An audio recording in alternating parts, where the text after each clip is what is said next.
media, 21st century.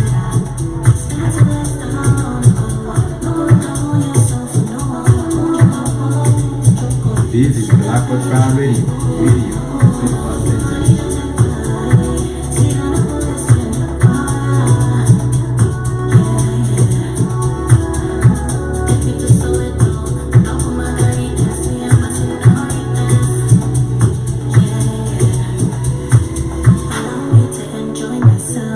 Fan Radio, media, 21st century.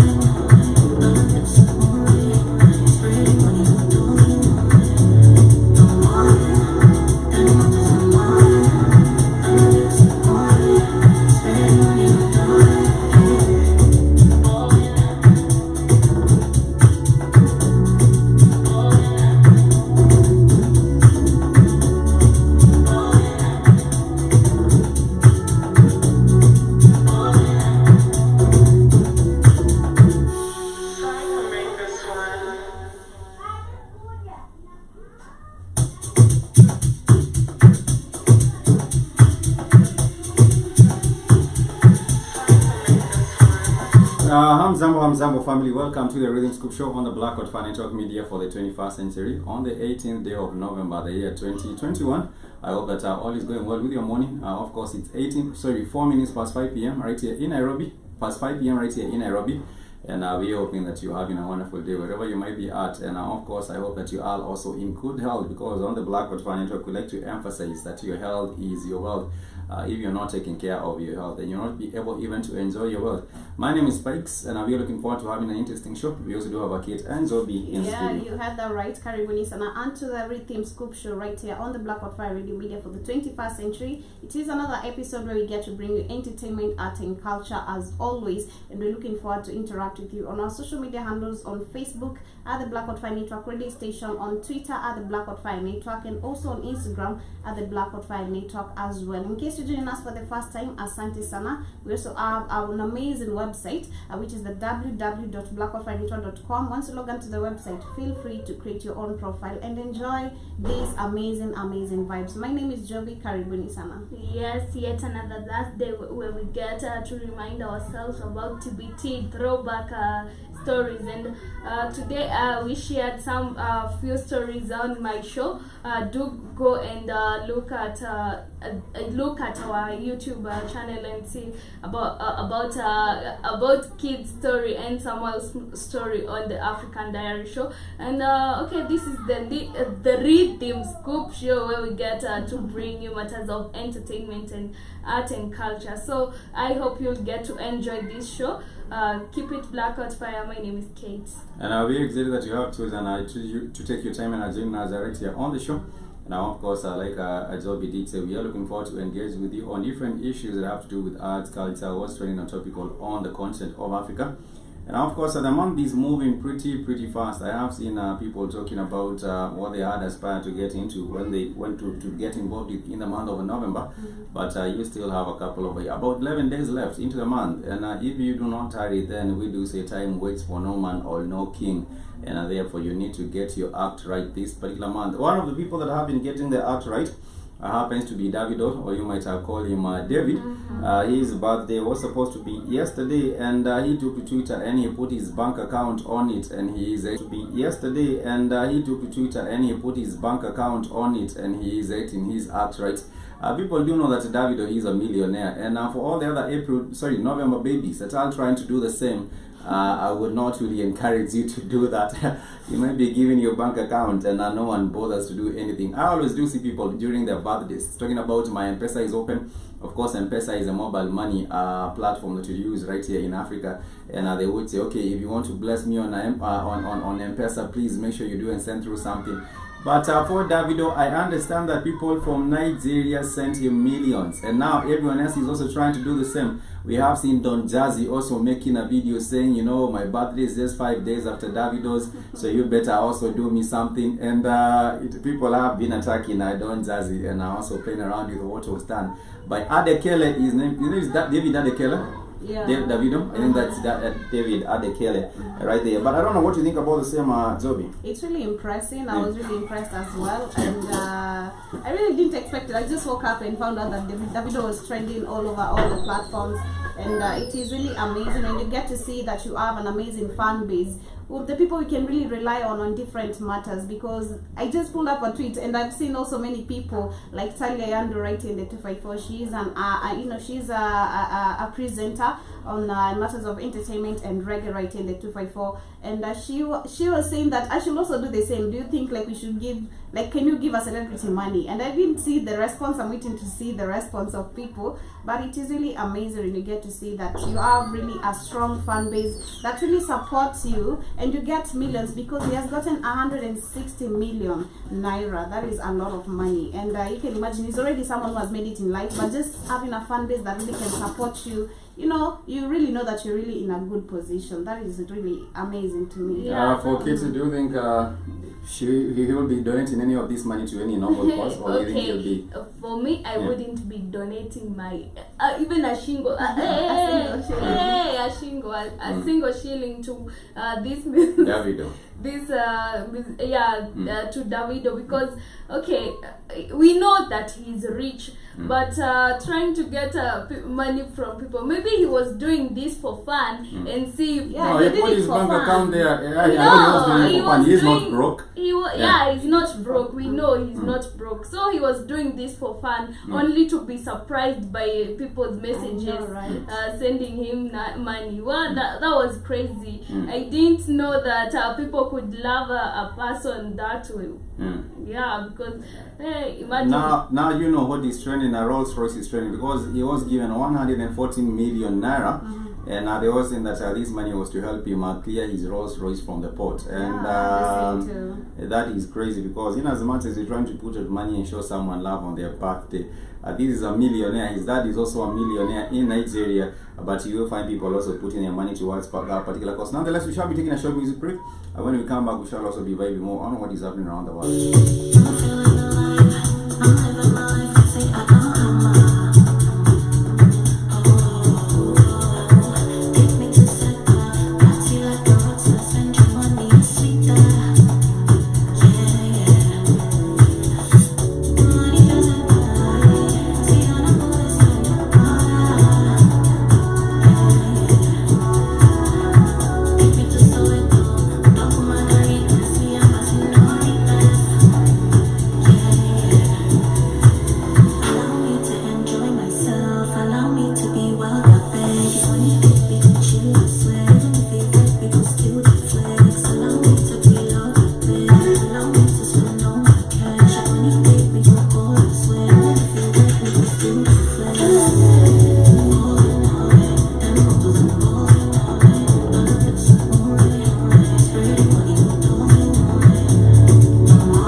This is Blackwood Radio.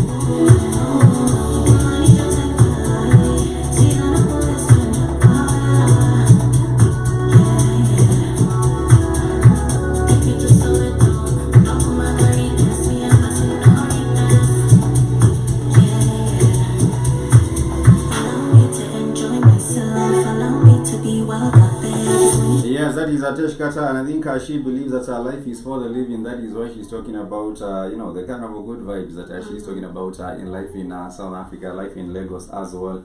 And it's all good vibes right here on the Rhythm Scoop Show with the Blackwood Fan Network Media for the 21st century. And before we get out about that matter of entertainment in Nigeria, what has been happening is that the two brothers, Peter and Paul Okoye, have been said to have, settled their dispute and right they are back. You remember them from P Square. Yeah. For those who do not know about P Square, they were a hit in around 2000 and probably around 2007, 2005. 2005, Yeah. 6, 7. Yeah, around 2005. They 10. used to be a big hit, and then again they parted ways. They are brothers from Nigeria, and I think they are also some of the richest artists. Around that particular time, a couple of years back, there were some of the richest artists from Nigeria having made a big hit, such as Ifunaya. I believe that was the name of the song, Ifunaya, as well as other different songs. And when it comes to boy bands, in Africa, we are saying that, for example, Sauti Sol has also stuck out as a band that has been together for a long time. But when you also compare with the women bands or ladies bands, you do find that most of the time ladies bands like to disband very, very quickly. I don't know because of the differences, but I'm also glad to see that Peter and Paul Okoye, also known as a P Square, have come back together, and we are hoping for new music. I understand new videos have been going around of them, having settled out the disputes, and it's also looking wonderful for the music. Now we can expect hits maybe from this December or even maybe next year. Videos, music, and all new projects are coming from the two brothers from Nigeria, who have also seen massive love and support from the continent of Africa. We are looking forward to it. I don't know if they are favorite of Kate and Zobi. They are. I mean, I love Ifunaya and Dumi. Those are my favorite songs right there about P Square. But the same time, what you've said, I've seen groups that they come up together, you release music, you go viral and stuff. But you'll find that maybe it'll reach a point where you find your differences in between each other, which will not will differ you to stick together. And when you speak about like the ladies group, yes, we've seen most of them. They released some jam. You remember Blue 3? There used to be one from Uganda known as Blue 3. It's no longer in existence. There was a band by ladies band known as Blue 3. Well, you find that maybe I can say in ladies, like if you look at what are they called, the Camila Cabello's group and Nomani. What are they called? Fifth Harmony. Yeah, the Fifth Harmony. Like you can see, like in Nomani, she's talented in her own way. Camila, she's talented in her own way. We also have the Kenyan band. We had the band Becca, which is also separated. But I'm happy for P Square, and of course, as Spike said, we're looking forward to see if they can release or rather bring the vibe back, because they really had amazing music. And for Katie, I don't think Katie even knows who we're talking about P Square. Yeah, to be honest, I don't. But at least I've heard P Square. I've heard his music. I know Dumi, but I don't know anything to do with him. I just know. They're just two brothers are known as a P Square. Peter and Paul Okoye. That is what they are known as a PP, which is two P's, and that is a P Square. Nonetheless, we shall be moving away from Nigeria, taking you all the way into Egypt, because something is happening in Egypt. And this is the southern part of Egypt, where there has been flooding that has caused a lot of destruction in this particular place. And now it is also understood that there has been, scorpions are also coming from the ground and are getting to attack people.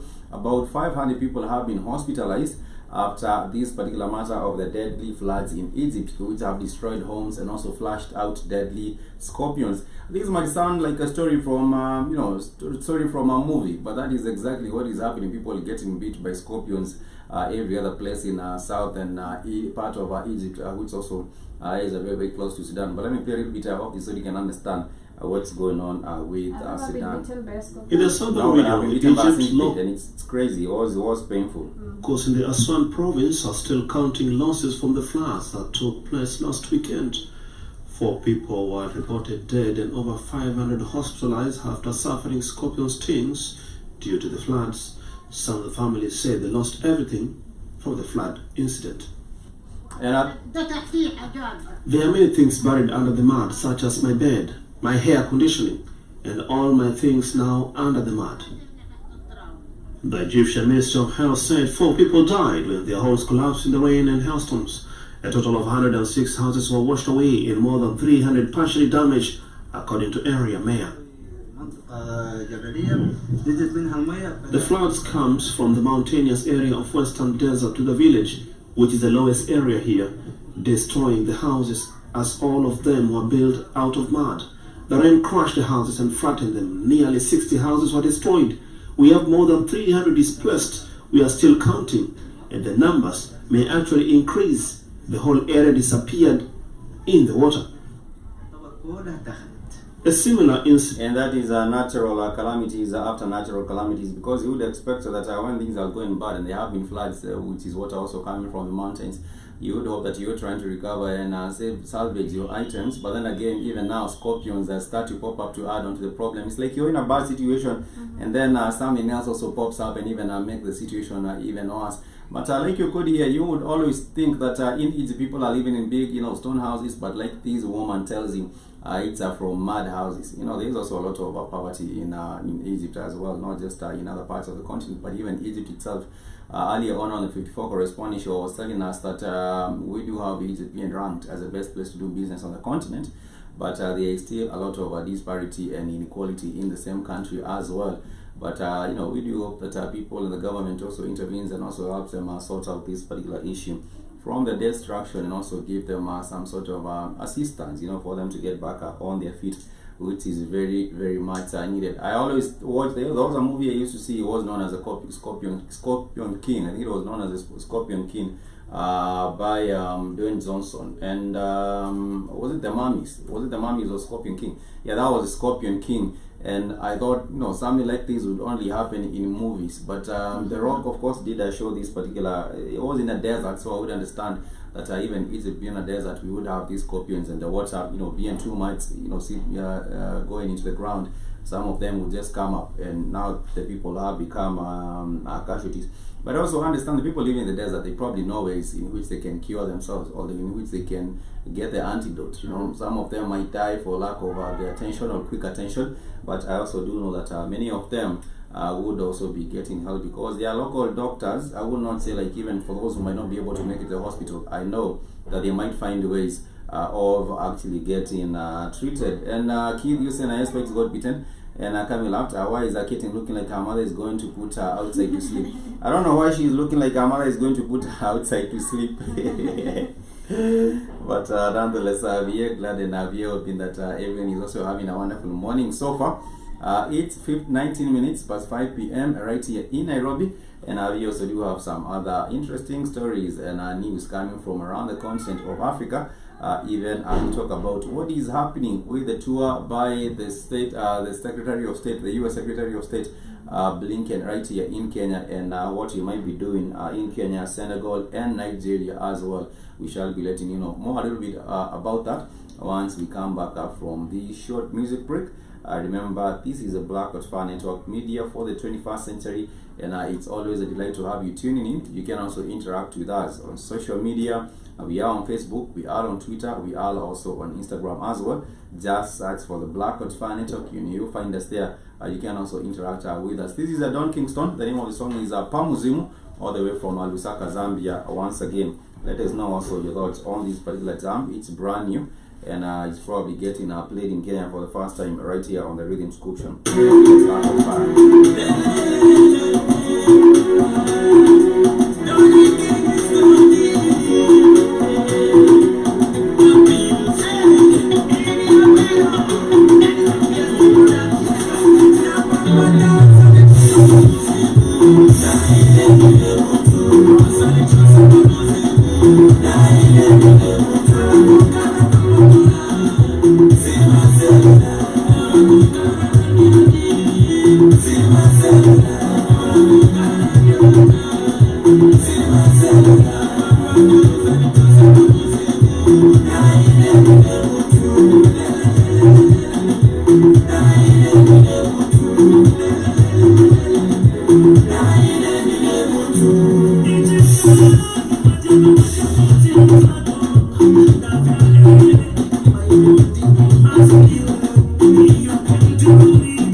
Yes, and that is Donna Kingston from Zambia. We hope to have him on the show soon, probably tomorrow or next week, so that you can also get to know what Pamuzimu is. You know, when I hear these languages, I think it might also be Bemba from Zambia, and I cannot really tell. It sounds like a song you would hear just being played around some, you know, the way they have these crusades around Nairobi or around, you know, the outside the city.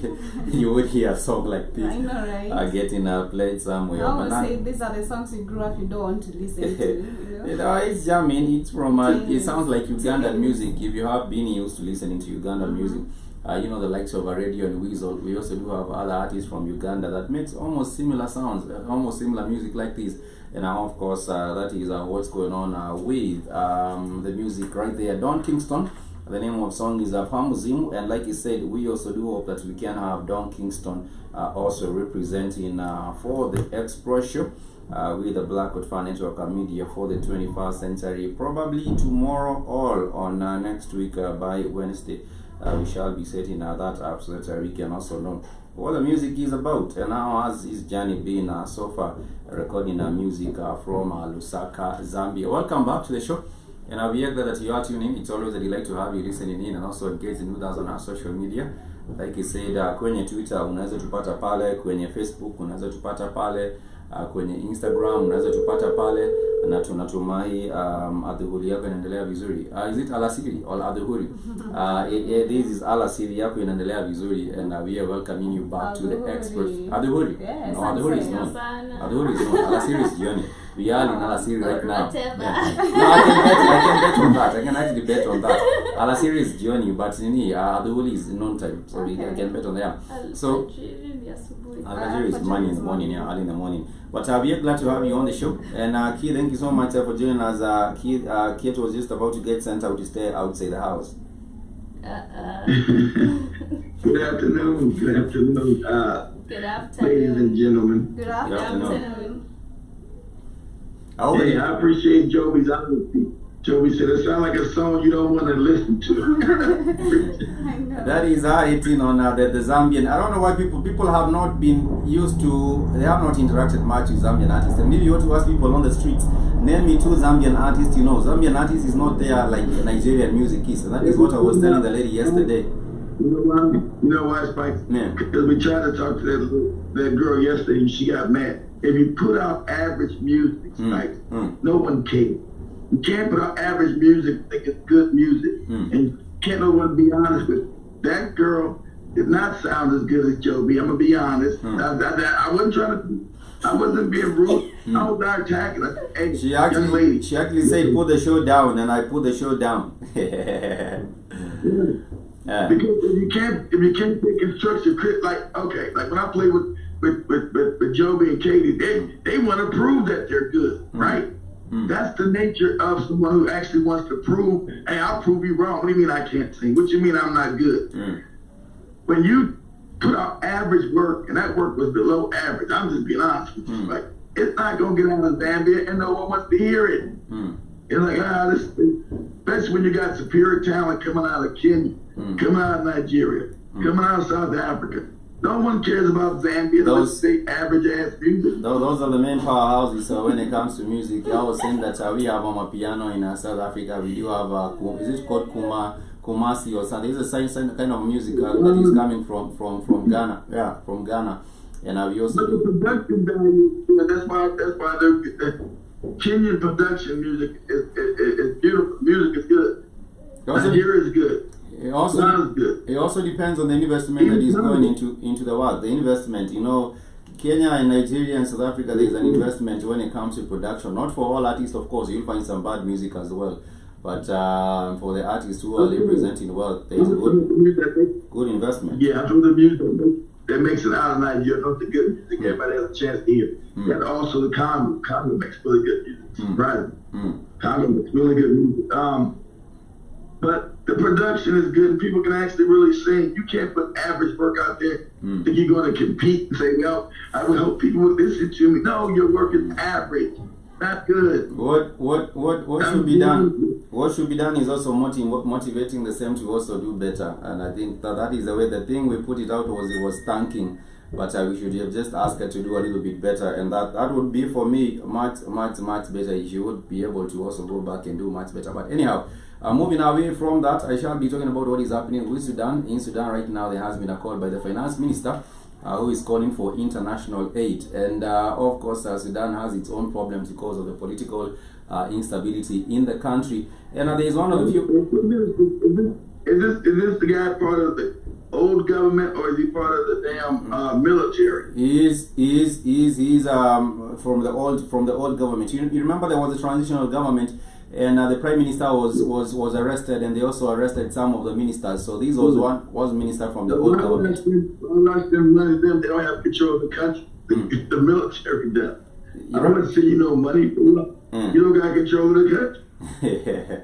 But I think he is still speaking as a voice for the former government that had the civilian and the military. That was a joint government, the transitional government. But then again, they had problems, and the military kicked out the other arm, the civilian half of this government. Sudan has been a basket case since the British took it over back in the 1800s. It's a failed, and let's be honest, it's a failed state. Sure. Even when the morons, they put it's a failed state. Let's not go apart. That Africans from the north attacking the Africans from the south and killing them indiscriminately because they were Christian and the others were Muslims. They were killing them indiscriminately. It's a failed state. Jeez, like Somalia. From one of the most powerful countries in the world called Kush, Nubia, to a failed, ridiculously moronic state. Like Somalia. That is what it has become. But Sudan, Somalia. I think Sudan may be worse than Somalia, in church. But I think it might not be worse. The only thing is that, there is oil still coming from Sudan. Only that this money is not actually enjoyed or, benefits anyone. It's just a few political elites at the top. But I don't think it will be bad because Somalia does not have these resources like Sudan would. The only problem is the more resources you do have, sometimes you do find the more wars you have in your country. Countries that do not have this oil are not as unstable. When Joby asked me the question today, I already knew who had the most oil was Nigeria, right? Yeah, true. But the question is, if Nigeria has more oil than Saudi Arabia or Qatar or the Emirates of the Emirates, the EAU, whatever that shit called, in Dubai, why is Nigeria poor? It's because the money, they do not have the control over this resource. There's not them controlling it. So even if you have gold under your, on your ground, then you're not controlling this gold. It cannot benefit you in any way. You'd rather, for the ones in the United Arab Emirates and these other Middle East places, they do not have full control, but they have relative control of the resources, over what they get from these resources. They're controlled because they're a buffer race. And that's Northeast Africa. I forget that Middle East. Tell me that's Middle East to me. That's Northeast Africa. So what they do is they're going to always prop these other people up over African people so they're not as impoverished. So they're not going to get the same deal Africans would get. The African is to be put in absolute poverty. True. That's the scam. So they're not going to get the same kind of deal as African. African's going to be subjugated and put in poverty. And it's just that simple. That most of, like I said, Africa is everything, but Africa is impoverished. It doesn't make any sense. So I think that this minister from Sudan has been said that he will be part of the new government because there was an agreement that there will be a transition now to another from the military government. They also try and make constitute another new panel or constitute another new government. And they are saying he will be part of the government controlled by their military. Like the puppet government controlled by their military. Whoever controls the military, whoever power controls the military from America to Europe, whoever. It's not going to help the Sudanese people. They will not. I agree. And there has also been the military being deployed in Khartoum because of the protests that are expected, because people are still pushing back. People are still pushing back in Sudan, but there is a deployment. People are tired of living in poverty. People are tired of living in poverty. Africans are tired of exhausted of living in poverty. But the thing that has been happening in this country, in as much as they have been living in poverty, they are also able to come out to the numbers. Sometimes they are mobilized. I don't know how they mobilize, but when it comes to the Sudanese people going out the streets, I don't know how they do it, but there's a lot of there's a way they mobilize, and you will find. Because they're so angry. Because they're angry. Your back's against the wall. They got nothing to lose. So that makes you easy to mobilize because you're talking to your neighbor. You're talking. So they're going to be. I don't think Sudan's going to ever is going to able to be ruled. You're not going to be able to be ruled by a puppet. It'll just be instability. Because the Europeans are going to want to give them what's right. It's okay. We're going to let you have real rulership where you control your resources and African people don't live in poverty. Europe is going to always say hell no, because one African country does that, other African countries are going to say, hey, why don't we do that too? And then start the dominoes from falling. I know that will also spill over into the other countries on the continent, but that is exactly what is happening. But nonetheless, this is a Rhythm Scoop show. We also do have some more stories and news from Kate and Zobi as well. For me, I wanted to talk about the three suspects who did get to disappear from the committee prison right in the 254. And yes, today actually the president had made an alert where he said that these three suspects should be found because they were, due to the attack that happened in Uganda, they were suspecting that they might be involved in it because they were arrested because of this particular incident where they were once involved in a bombing, accident. And today they have been arrested. They were escaping, going to Somali, and the government of Kenya said that Kenya's government said the security agencies are on the high alert following the Tuesday terror attacks that happened in the neighboring country Uganda, and the government spokesman Cyrus Oguna urged citizens to report the suspicious people, and today they have been arrested. And of course I can see the government is trying to do their best, because I was also in shock. You never know what these people might do. They go change their identity. I've seen of a person, once my dad had shown me a person who escaped from a prison. He came back, changed the whole identity, so you'll never be able to be noticed. Even if you do a mistake, you'll be still on the hype because they'll forget about you the moment you change the identity. But I'm proud of what the leaders have really done. It was less than 24 hours that they were discovered where they are, and they have been arrested once again. Sometimes they tend to doubt the government. When they say these people have escaped and then we have arrested them, those stories sometimes they don't add up. But what I do know is that when there is bombing and attacks like this, that is fear that they are trying to instill. Whether be it's by outside forces or the government itself, you would find fear being used as a tool to control the masses. And so I wouldn't even be surprised if there was an explosion in Kenya, because they would still be able to push this ideology and propaganda that we are trying to protect the country, we have the enemies, and we cannot be able to do anything. Right now we are headed towards the elections, and one of the ways in which the Kenyan government will be able to disrupt everything on its own self is by introducing attacks and then saying, oh, we do have some terrorist elements in Kenya. Now we will not even be able to have the elections. Let's wait for another extra year before we have the elections because we have an enemy and the enemy is coming and attacking. That is a kind of an answer. Just now when the people are in fear and in tension, wondering what's happening with this bomb blast around, they can extend their stay. And as they continue to plan, for more confusion, or even say the COVID numbers have gone up, we cannot have the elections, all these other things. I believe these are distractions. I don't think there is any two people trying to run from these stories. There are questions that you might ask yourself regarding this whole story, how they left the prison, and also how they were also caught. Critical thinking, Joey and Katie. He's doing critical thinking. Some things don't make sense, so you must be first engineered. And how they escape the prison? Who are these people? Exactly. I don't believe the story. But they put out 60 million for anyone who is going to find each and every person. Each and every person was to get 20 million in case you see these suspects. Why would the government even pay anyone any money? That is now even more problematic. Why would the government pay you 60 million if you found those suspects?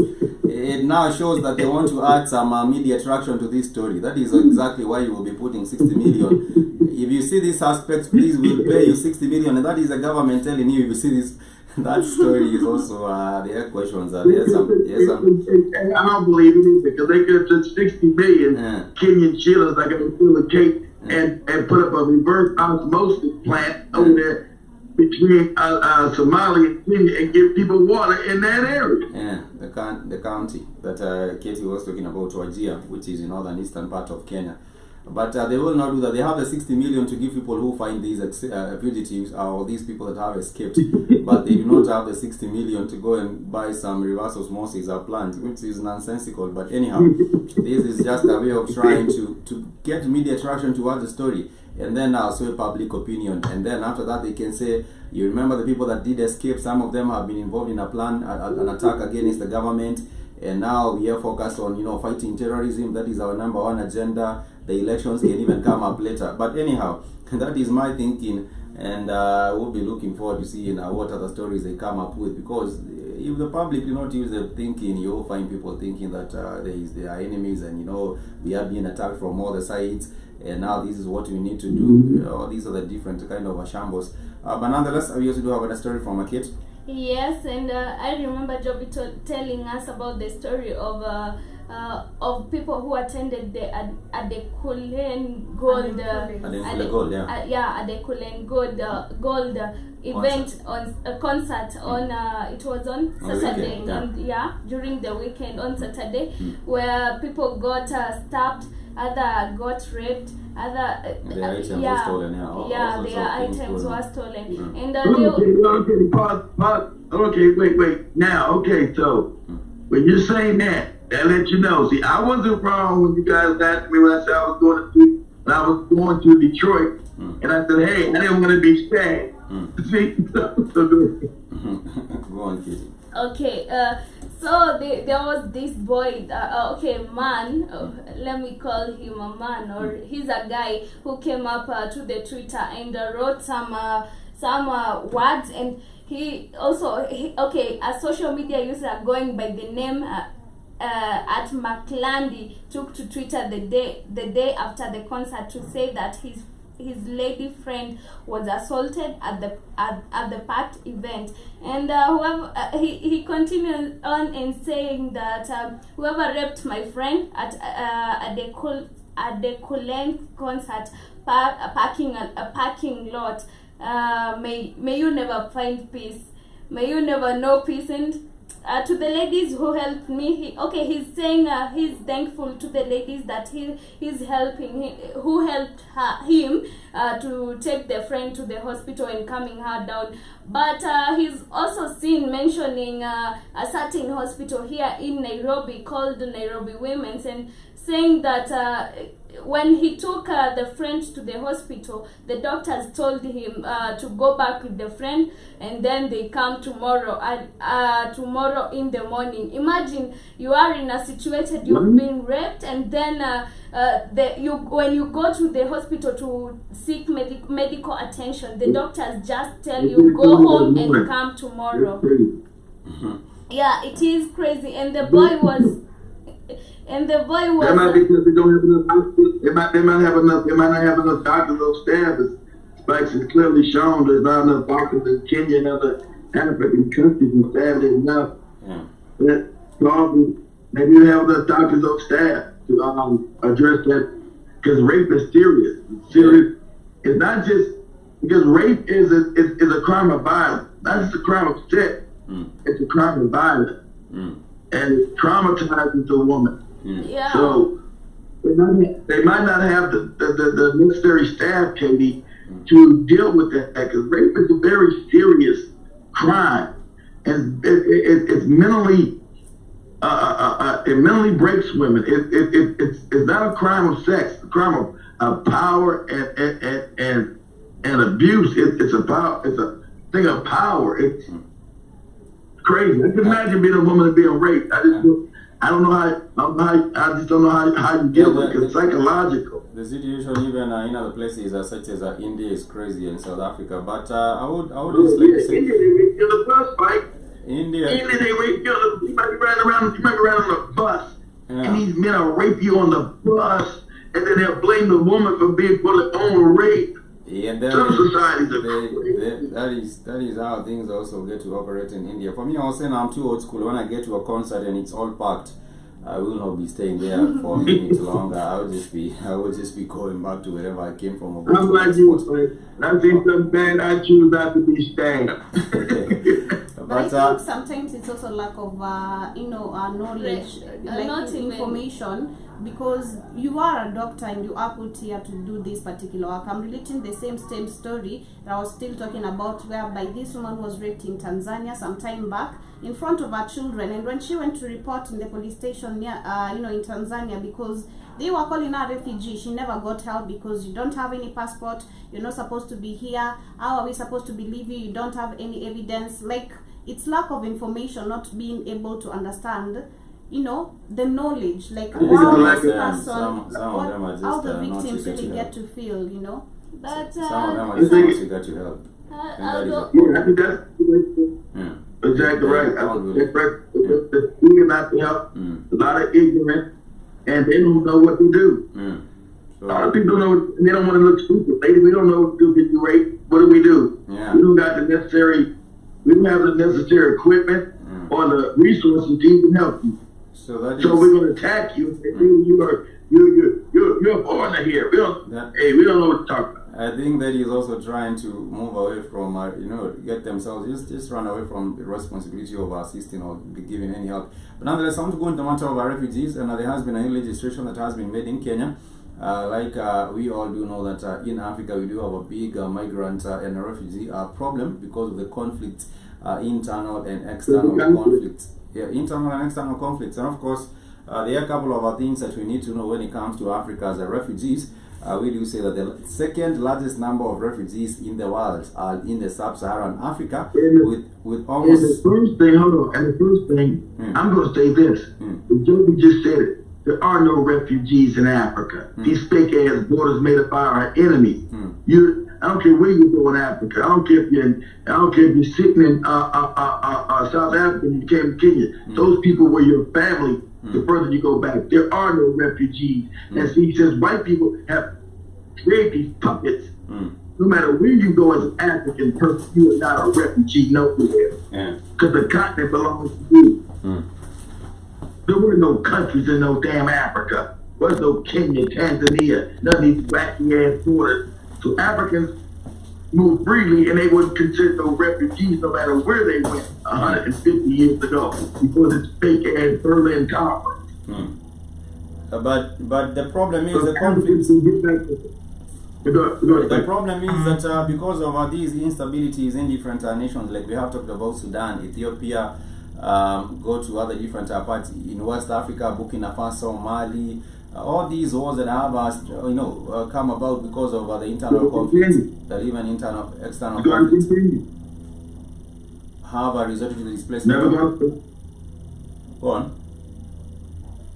It's never going to stop. It's going to continue. Till Africans unite, it's going to continue. Because these people being refugees and this instability, isn't it funny? You got no history of instability in Africa until the European comes in and conquers Africa. Isn't that funny? No instability, no real history. Any African history was no wide instability and people being refugees and roaming throughout Africa until we got conquered. But then, I think I wanted to share with us a few facts about these particular refugee situation.